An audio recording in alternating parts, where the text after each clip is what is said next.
Hi, I'm Claire Tompkins, the Clutter Coach, and this is the Organize Your Life podcast. I am passionate about organizing because it makes my clients' lives so much easier, more relaxed, and with more time to spend the way they want to. That's what organizing is all about, not about being neat or having the right containers.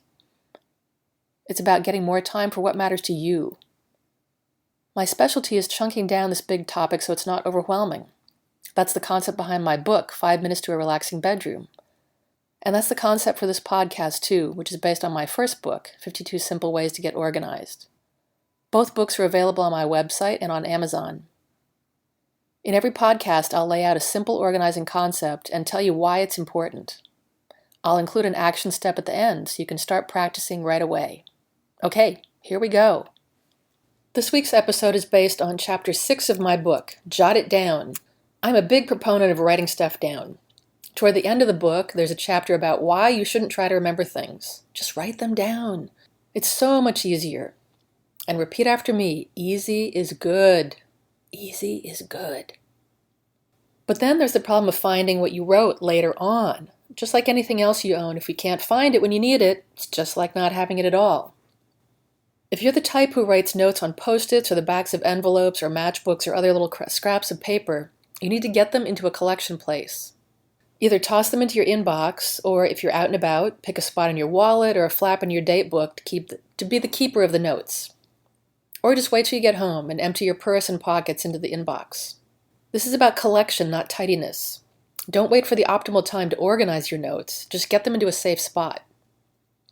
If you use your phone for note-taking, you're already better off because most note apps will sync to the cloud in your computer, so you don't have to worry about losing them.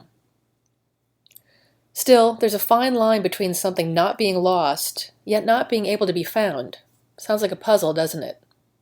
Imagine that you come home from the grocery store and you put everything you just bought into a big cabinet, in front of and on top of the things you bought last time and the time before that. Disaster, right? The frozen stuff will defrost and get everything else wet. The produce will rot. The cans and boxes and bags will be so crowded in there that you'll just end up shutting the door and ordering a pizza.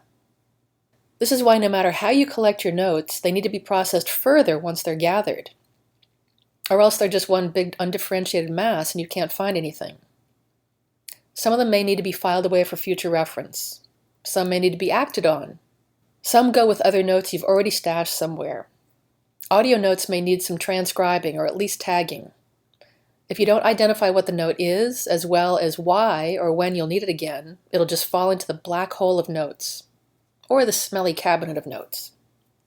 As I mentioned in the previous show about hoarding information, it takes a lot of time and effort to effectively manage information. If you don't spend that time cataloging it, guess what? It's just like not having it. Applications like Evernote make information organizing easy by letting you create as many notebooks as you want and tagging your notes. Of course, you can also search on keywords. If your system is paper-based, I recommend using flags to create sections in a notebook or datebook. Those are like little plastic paper things, little, rectangles with sticky stuff on one side, so you can put it into a book and it'll stick out and you'll be able to write something on it. In recent years, a number of different designs and colors and shapes of flags has just exploded. You can also use them to color code and write on them and use them like folder tabs. This processing time is also the time to be ruthless. As you've already seen, most of what we file away we don't look at again. It seemed important at the time, and maybe it actually was, but then it wasn't. Or you weren't sure about it, so you kept it planning to research further, and then you didn't. Go ahead and keep collecting information. Just be stingy about how much you put into your trusted system. The more information you have, the more places there are to look for the information you actually want, and that takes time. The more information you keep in archive, the more time and energy you may be wasting. Just as with paper files, it's better to err on the side of fewer. In her book, The Willpower Instinct, Kelly McGonigal writes that people who see a new healthy item on the menu at a restaurant are strangely more likely to order the least healthy item. It seems that just the possibility of ordering something healthy makes them feel virtuous. By the same token, just collecting and managing information doesn't do anything for you unless you're a librarian. You should be collecting information for a reason, a purpose. The more clear you are about why you're collecting information, the easier it will be to store it somewhere where you'll be able to find it and think about accessing it again.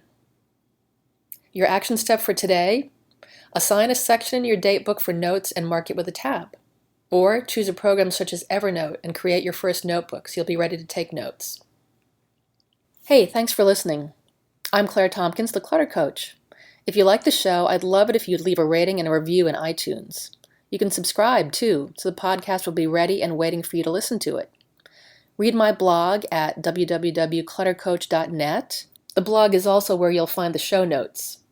And check out my store to find books I've written and books and products that I recommend, and some freebies, too. Come back for more next week.